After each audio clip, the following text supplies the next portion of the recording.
Hey guys, Mike Branton here, and today we're going to talk about how to manage salespeople in 5 easy steps. Here we go.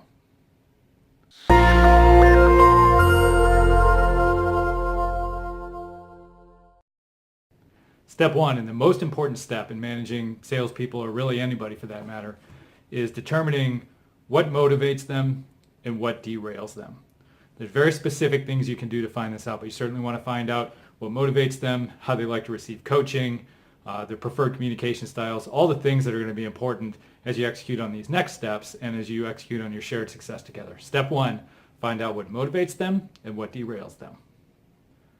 Step number two is identify the goal. You may be talking about business goals, corporate goals, personal goals. Sometimes personal goals are even better because most of the time a person's personal goals can be attained through the fulfillment of business goals. If a person wants to earn a certain amount of money, let's say, well, they do that by making their quota or selling more. So often personal goals and business goals mesh in a way that can make personal goals even better than business goals. But regardless of which you pick, identify the goal, make it one that you both collaborate on, and make it one that you both agree is a meaningful goal, a meaningful next step, and also one that can be attainable. Step two, identify the goal.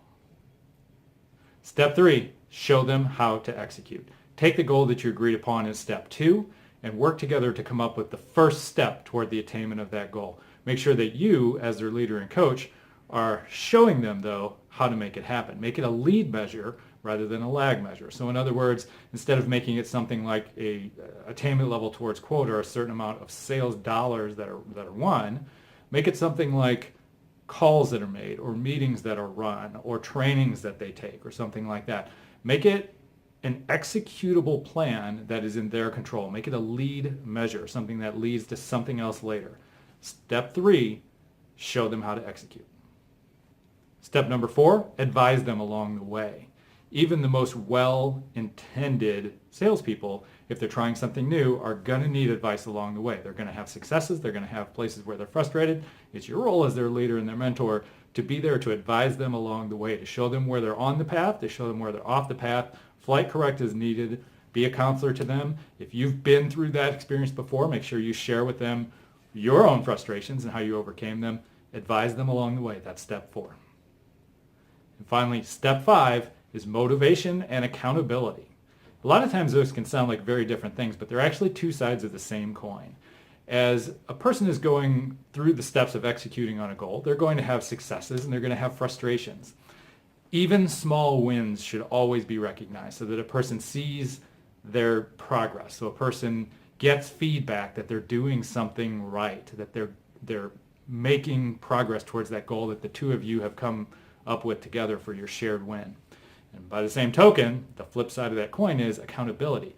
You've got to make sure that if that person isn't delivering on their side of the bargain, that you're calling it out directly, but respectfully, and in a timely manner. Because even a short period of time of allowing somebody to not deliver on their commitment is an implied buy-in on that lower level of execution. So as a leader and a mentor, it's important that accountability is given, and it almost always has to be given in some way. And it doesn't mean you don't also motivate, but that accountability conversation has to happen respectfully, directly, and on time. And that's it. 5 steps to managing any salesperson, any sales team, or really anybody. For more information on any of these steps, you can find more videos here on my YouTube page. If you're not already a subscriber, please subscribe to my YouTube channel. You'll see lots of videos along these topics and everything sales related. Also, you can go to michaelbranton.com to find me there. If you'd like to schedule a session, a one-on-one session with me, you can go to michaelbranton.com. There's several buttons on my webpage where you can click. I offer a free one-on-one session, 1 hour. The first one's always free. I promise you you'll come away with something useful if you decide to do that. So check me out at michaelbranton.com. Comment on this video if you have any questions. If you liked it, I'd love to hear from you. In the meantime, thanks for your time. Good luck in everything that you do.